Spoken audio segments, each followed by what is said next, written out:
And for those of you who are unfamiliar, Netsukes are Japanese sculptures commonly carved from wood or ivory, and they're generally no bigger than the palm of your hand, around the size of a golf ball. And I first encountered Netsukes when I was preparing for an exhibition called Carried Away, Bags Unpacked. But they really featured as a, oh, there we go.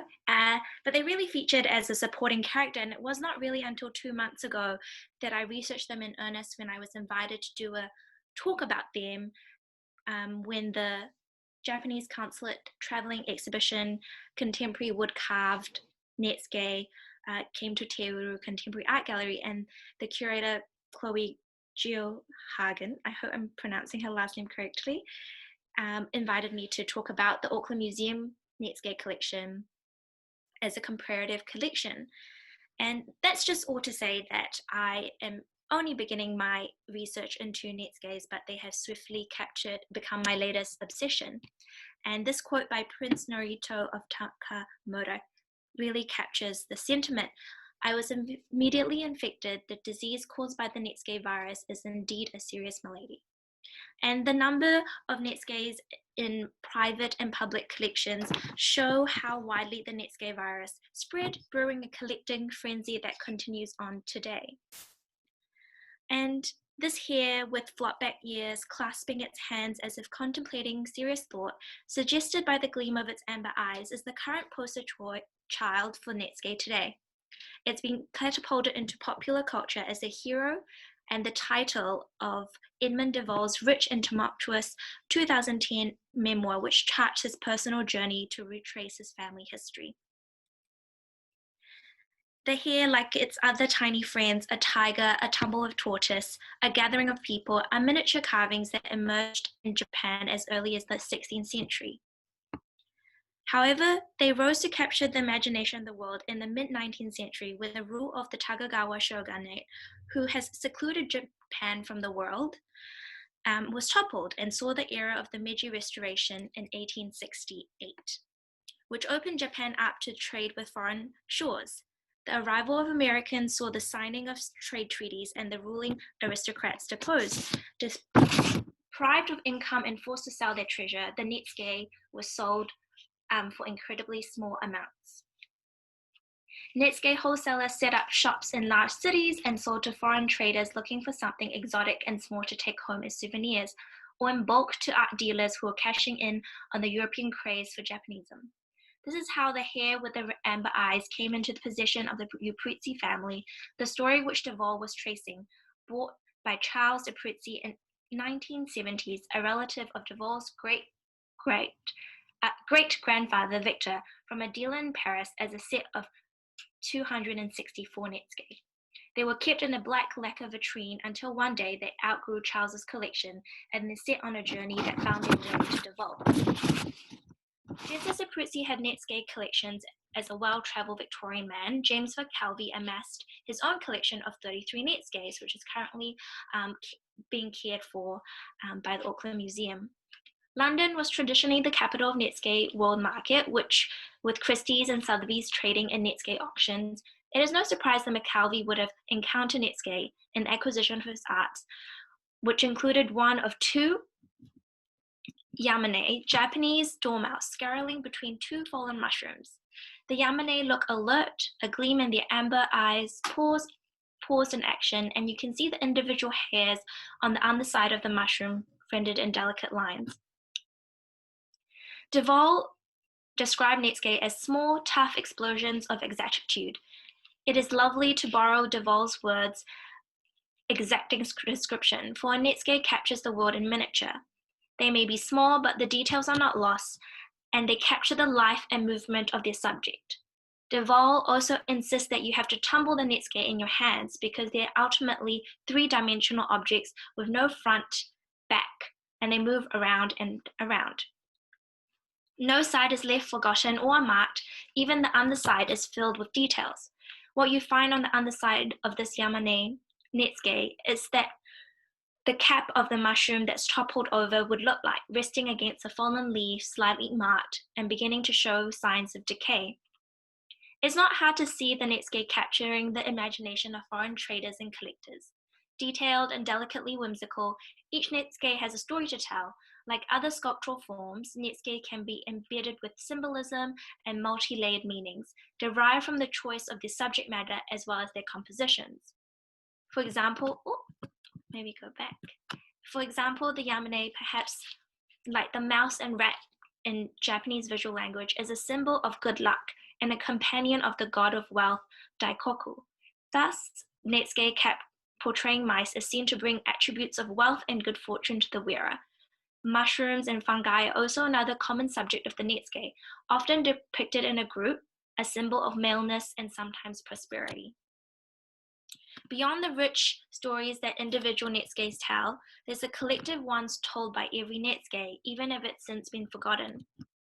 The rise of foreign interest in Netsuke, a market rose to meet the demand for both tourist and collector demands, and saw the generation of lower quality figurines mimicking the Netsuke being churned out en masse during a time to cash in. What then is a good Netsuke? It's a question that continues to stir heated debate, for the Netsuke comes in various forms, ranging from 8 to 10 depending on the sources you consult, and each will come with its own stylistic rules that determine its goodness, so to speak. However, the question, what constitutes as a Netsuke, can be answered more simply, and I'll return to the different forms of Netsuke later on. In the beginning of the talk, I described Netsuke as a carving, but what sets the Netsuke apart from small sculptures, serving to only please the eye, are their original function. During the Edo period, 1603 to 1868 in Japan, a kimono culture emerged that saw people embracing these simple T-shaped robes that wrapped around their bodies, securing by an obi sash. However, even the most elaborately embroidered kimono lacked one practical feature that's common to Western dress, which is the pocket. How then was one supposed to carry their personal belongings around?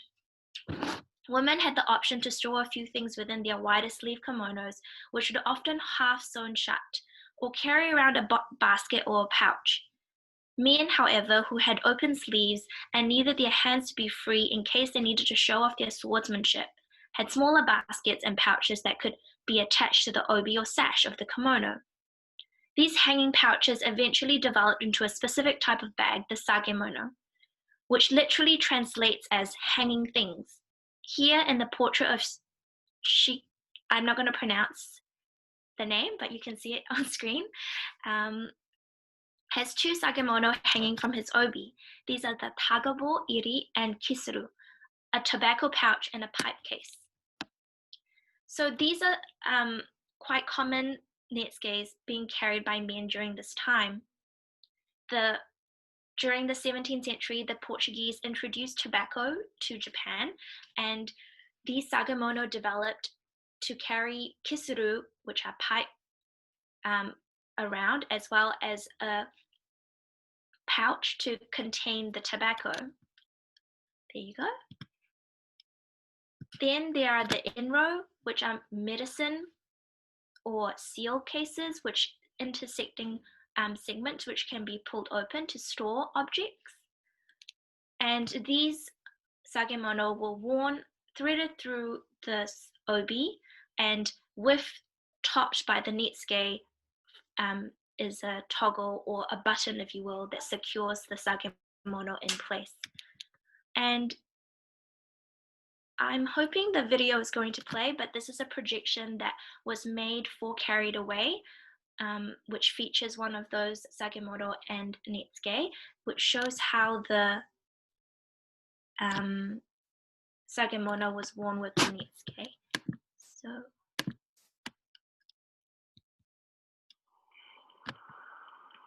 okay, well, it's upside down.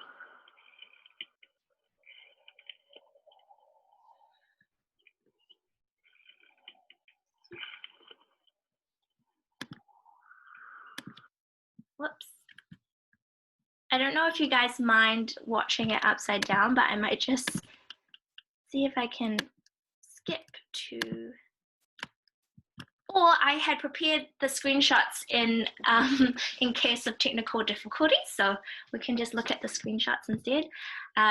The video basically shows the how you would purchase a sagemono complete with a netsuke in Edo, Japan, and you would go visit a merchant who oftentimes was also the artisan who made these objects. He will show you his wares. You would pick one that you liked, and off you go. And it's worn here. You can see this is the sagemono, which is the enro, and there's an ojime, which is a bead that allows the enro to be opened and closed. And then the cord, which threads through the obi, and it's topped by the netsuke, which acts as a stopper or like a button to hold the whole thing in place.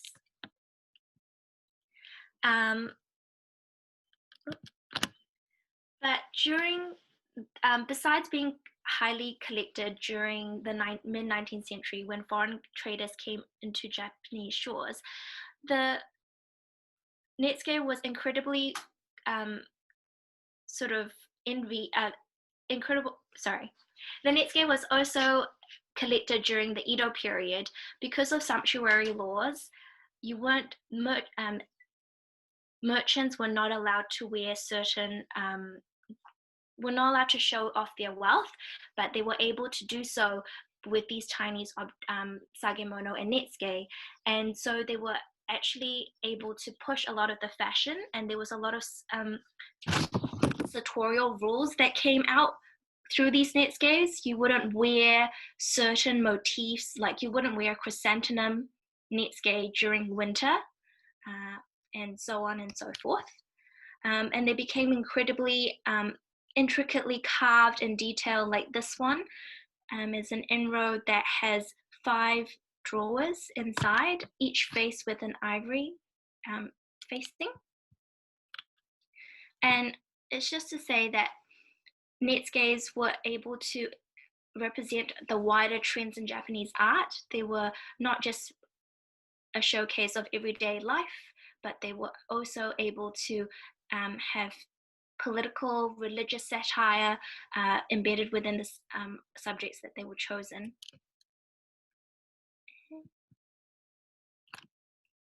So what is a netsuke? Although there are debates around the qualities that define a netsuke, there are 3 main distinguishing features that most scholars seem to agree upon. Firstly, that they have to be truly 3-dimensional. A netsuke has to be designed to be seen from all angles, including the bottom, as demonstrated with the Yamane netsuke earlier, with the detailing of the mushroom cap. Every surface has to be visible, for one of the charms of the netsuke is that in close viewing, that every ingenious device and craftsmanship applied is in unexpected places is revealed. Secondly, it's important for the netsuke to be smooth. In order for the netsuke not to catch and damage the fabric of the kimono when in use, a netsuke is designed overall to be a rounded form with minimal projecting parts or any sharp bits that could snag fabric. Lastly, but perhaps most importantly, in order for a netsuke to be considered a netsuke, it must have a himatoshi, cord holes. Himatoshi is one of the key features of a netsuke, for it is what enables it to function as a toggle. The netsuke design must consider the inclusion of 2 holes through which a cord can pass through, and a sagemono can be attached. Furthermore, it's important after the cord is attached and slid through an obi, the netsuke must face the right direction. If the figure is upside down or in the wrong way, the himatoshi has not been placed correctly. Even though the netsuke no longer have a practical use today, if it doesn't have a himatoshi, then it's not a netsuke. And so these are a few of the netsuke, mostly actually from the McKelvey collection that's on screen. And I thought I could run through the 8 different types of netsuke with you and talk a little bit about the symbol or meaning behind some of them.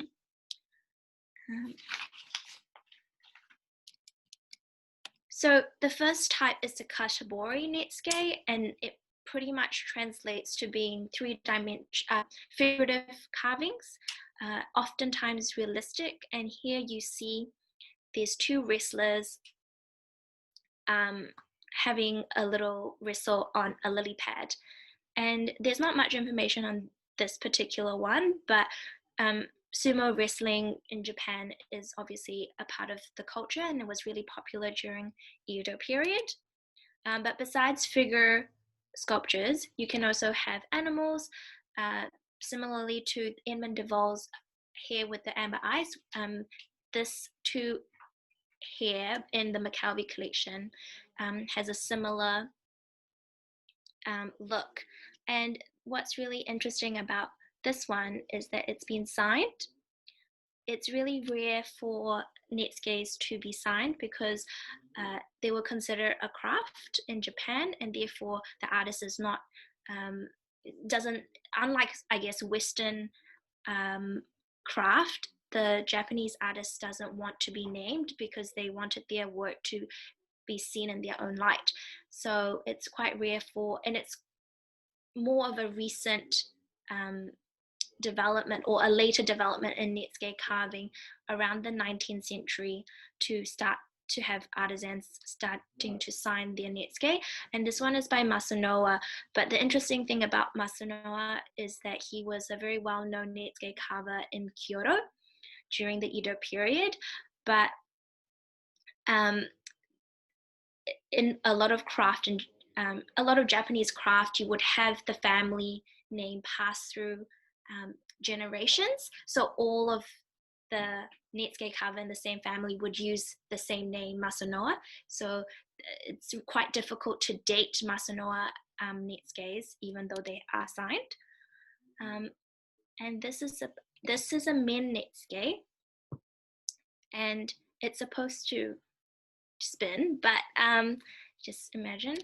And men Netsuke are the second type of Netsuke, and they pretty much refer to mask. So men means mask in Japanese, and they refer to the mask used in Noh theatre, which was another popular pastime in this 17th century.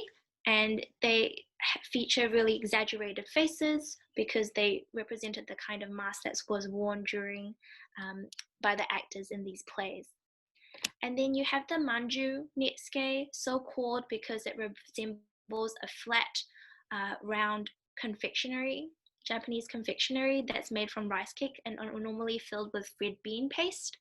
And what distinguished the manju Netsuke, besides the form, is the relief carving. So they tend to showcase more landscapes and scenes compared to the katabori Netsukes.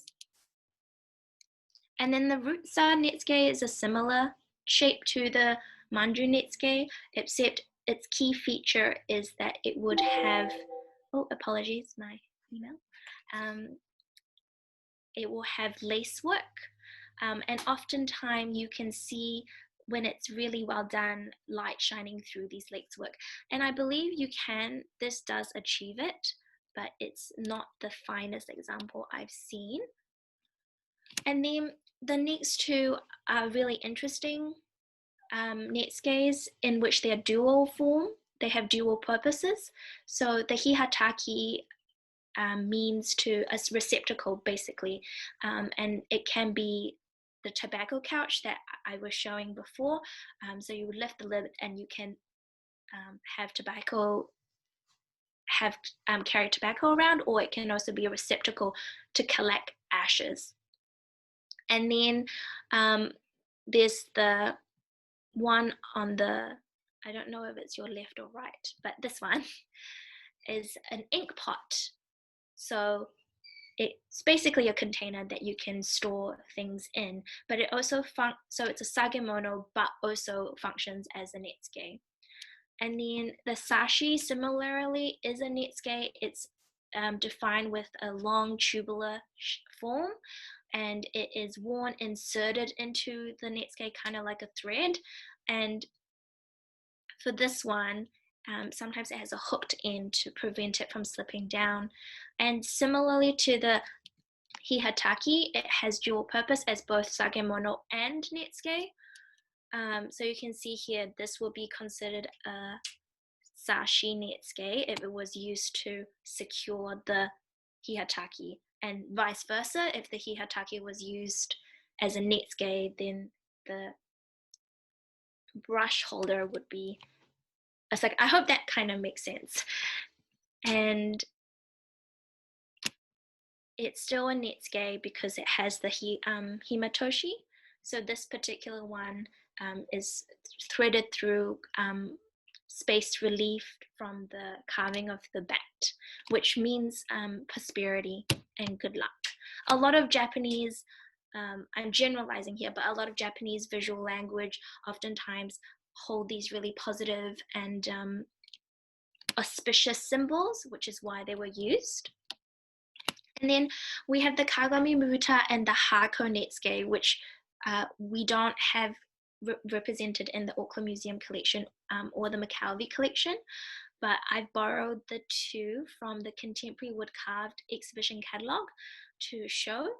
So there's the Yoji Yamada Kagami Buta, which is similarly a container, except that it has a metal facing. And then the hako is characterized with two holes in the lid and a single hole at the bottom in which it can be threaded through. I'm still not 100% sure the differences between these two netsukes, but they both hold pine, and especially Mushu Yamakaze's Hako Netsuke has pine, bamboo, and plum, which together means is the combined meaning of these motifs mean happiness, fertility, and good luck. And oftentimes these would feature during weddings and New Year's to bring the wearer good luck and all those auspicious motifs. And I was going to just kind of wrap up the talk by suggesting why katabori netsuke are the most popular type of netsukes, both collected in museums but also seen to be carved in Japan. And my belief is that even though I guess that's kind of my research interest really, which I'm beginning to do more work into, is that looking across we have about 200 netsukes in the Auckland Museum collection, from four main collectors: McKelvey, the Disney, Charles Disney, not Walt Disney, unfortunately, that would be really cool, and two others which I have now slipped my mind. And they primarily collected katabori netsukes, and this is a trend that's similar in the British Museum of 2,300 netsukes, and various Western museums. Whereas the other netsukes, like I was saying, the Kagami Buta and Hako, which we don't have any of, and my PowerPoint is freaking out, but the Mien netsuke or the Rutsu netsuke, none of them are as well represented as the katabori. And my theory is that, hopefully, maybe I can quickly move this.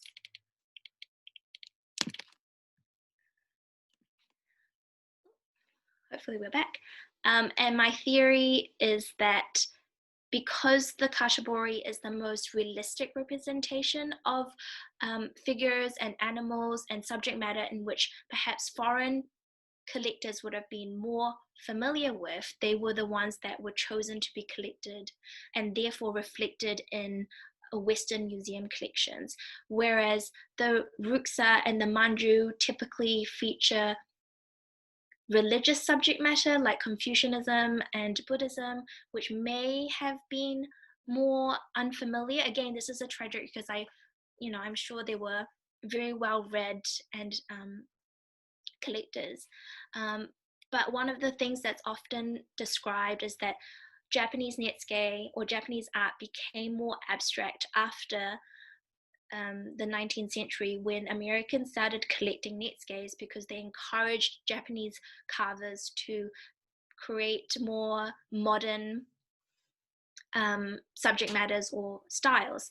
And therefore, contemporary Netsuke, one of the arguments is that contemporary Netsuke then became more abstract and more modern, and therefore, under the Western terminology, to be contemporary. But I guess my argument is that I don't particularly think it's true. For example, there's a lot of things that happen, like tiger Netsuke oftentimes are not as well collected as other animals, like mice and rabbits and turtles, for example. And that might be because tigers are not native to Japan, and artists had to rely on Chinese paintings or skins imported from China to create their imagery of a tiger, and it oftentimes doesn't come off as ferocious as they intended. And here you can see, these it's a tiger mom with her pup, and they kind of look like enlarged cats, and oftentimes that's the stylistic description that's given to Japanese tigers.